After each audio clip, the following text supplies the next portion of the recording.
She said, "Call the cops if you want, they'll believe me, not you." It was after she threw my things into the street and scratched my face in front of her friends. I just stayed silent. But when the police showed up, the officer looked at me and said, "Don't worry, little brother, we'll handle this." It's Saturday afternoon and I'm standing on my own front lawn in a steady drizzle, watching my life get thrown out of a second-story window. My wife Jenna is up there, her face twisted in a rage I've never seen before, tossing my clothes, my books, and my laptop out onto the wet grass. Her two best friends are standing on the porch below, watching like it's a spectator sport, occasionally cheering her on. The reason for this explosion: I had to work a mandatory overtime shift at the fire station and missed a dinner reservation she'd made. That's it. I just got home a few minutes ago. When I tried to walk past her to get inside my own house, she lunged at me. Her nails left 4 sharp, stinging trails down my cheek. The shock of it was more painful than the scratches. Then she stood back, flanked by her friends, and gave me a look of pure, triumphant hatred. "What are you going to do now, Mike?" she sneered. "Call the cops." "Go on, do it. I dare you. Who do you think they're going to believe? Me, the woman you just tried to assault in your own home? Or you?" She gestured at the scene, my things strewn across the lawn, the scratches on my face, her friends ready to act as witnesses. She had crafted the perfect narrative. In her version of this story, she was the victim. I just stood there, the rain soaking my hair, and looked at this woman I had married 2 years ago. And in that moment, I realized I didn't know her at all. I didn't say a word. I just reached into my pocket and pulled out my phone.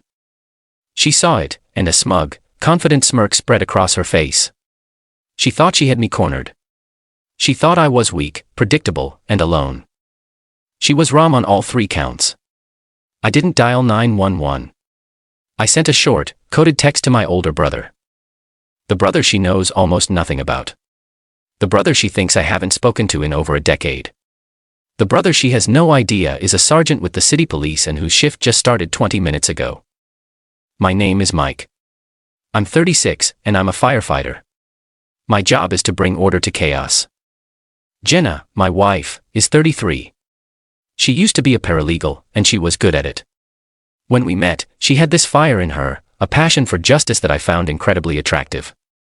She volunteered at a women's advocacy center and talked a lot about empowering the vulnerable. I thought we shared the same core values. After we got married, she moved into my house, a place I'd bought with a small inheritance from my father. She decided the legal world was too draining and quit her job to become a life coach for women. I supported her completely. I paid for all the certifications, the workshops, the website, everything. I covered the mortgage and all the bills so she could build her business without pressure. I see now that her passion wasn't for empowering others, it was for empowering herself, at my expense. My family history is complicated. My dad was a firefighter too. He died in a warehouse fire when I was 19. His death shattered our family. My older brother Kevin, who was already a rookie cop, took it the hardest. We had a brutal fight a few months after the funeral when I announced I was enrolling in the fire academy. He begged me not to. He couldn't stand the thought of losing me the same way we lost our dad. I was stubborn. I told him it was my life, my choice. The fight created a rift between us that lasted for 15 years. We lived in different states, built different lives, and never spoke. Jenna knew this story, the simplified version at least. She knew I had a brother and that we were estranged. She saw this as a weakness, proof that I was isolated and had no real support system. It made me an easier target. What she didn't know was that Kevin had been transferred back to our city 6 months ago. He reached out. It was awkward at first, but we met for a beer. We talked for hours. We were both older, hopefully wiser. We both admitted how stupid we'd been. That one beer turned into a weekly dinner. We were rebuilding what we'd lost, piece by piece. It was the best thing that had happened to me in years. I never told Jenna. My relationship with Kevin felt private, sacred. It was the one part of my life that wasn't connected to her and her ever-growing list of demands and criticisms. My marriage was beginning to feel hollow, and my rediscovered bond with my brother was the only thing that felt real. Jenna's coaching business became a platform for her resentments. She started talking down to me, belittling my job. My friends from the station were unrefined. My life was simple. She and her friends, Amy and Lisa, would have these long talks on the patio that would stop whenever I came outside. I knew something was wrong, but I didn't realize how wrong until today. This whole scene on the lawn felt staged. The argument over the dinner reservation was the excuse, not the reason. She wanted this confrontation. She wanted to create a situation where she could paint herself as the victim and me as the aggressor. Her work as a paralegal and her volunteer time at the Women's Center had taught her exactly how to manipulate the system. She knew the right words to use, the right emotions to fake. She was confident that any cop who showed up would see a hysterical woman and a big, intimidating man with scratches on his face and immediately take her side. So I stood there, silently, and sent the text to Kevin. Code 10 to 34. My address. Need you now. It was our old childhood code from playing cops and robbers. It meant things were bad. It meant I needed my big brother. The siren started as a faint wail in the distance and grew steadily louder. Jenna's smirk never wavered. She crossed her arms and waited for her victory. Update 1. The arrival of the police was exactly the kind of drama Jenna had been hoping for. 2 patrol cars, lights painting the gray, rainy afternoon in flashes of red and blue. Thank you to everyone who has commented and sent messages of support. It's been a crazy 24 hours. Jenna immediately launched into her performance. The tears started flowing on too. She pointed to get my things. Her friends, Amy and Lisa, jumped in, providing a flawless supporting chorus of lies. We saw the whole thing. He just snapped. 4 officers approached the scene, their faces neutral but cautious. They saw what Jenna wanted them to see. My things scattered on the lawn, me standing there looking grim with fresh scratches on my face, and 3 women on the one of whom was putting on an Oscar-worthy display of distress. Then the back door of the second patrol car opened and my brother stepped out. Sergeant Kevin Miller wasn't in uniform, just jeans and a department-issued jacket, but he radiated an authority that silenced the chaos. He walked past his officers, his gaze sweeping over the scene before locking onto me. He didn't smile. His eyes lingered on the scratches on my cheek, then on the muddy pile of my belongings. I saw his jaw clench. He stopped directly in front of me, completely ignoring Jenna and her friends. For the first time in 15 years, I saw the fierce, protective look of the big brother who used to chase away bullies for me in the schoolyard. He put a hand on my shoulder and spoke, his voice low and meant only for me. Don't worry, little brother, we'll handle this. He then turned to his officers, his voice shifting to a crisp, commanding tone. Everybody turn on your body cams. Davis, you and Martinez get statements from the women on the porch. I want them separated. Get every detail. I'll take Mr. Miller's statement. The dynamic of the situation changed in a heartbeat. Jenna's confident act faltered. She hadn't counted on this. She didn't recognize Kevin, but she could see that the officer in charge was, for some reason, treating me with deference. Officer Davis, a sharp-looking woman in her 30s, approached me first. Sir, I need to get your side of what happened here. Kevin held up a hand. I've got this, Davis. You handle them. He guided me away from the house, positioning himself so his back was to Jenna, creating a physical and psychological barrier. Okay, Mike. He said, his voice back to being just my brother's. Tell me everything. I laid it all out. The fight over the dinner, the way it felt staged, her throwing my things out the window, and her scratching me when I tried to enter my own house. I told him about her dare, her absolute certainty that the police would believe her over me. While I was talking, I could hear Officer Davis and her partner interviewing the 3 women. Jenna's story was elaborate. She claimed I had a drinking problem, that I flew into a jealous rage, that I had thrown her out and then assaulted her. Amy and Lisa backed her up on every point, adding their own little details to make the story more convincing. When I finished, Kevin just nodded. He had been recording my statement on a small, discreet audio recorder. All right, he said. Just stay here. He walked over and had a quiet word with his partner. Then he approached the porch.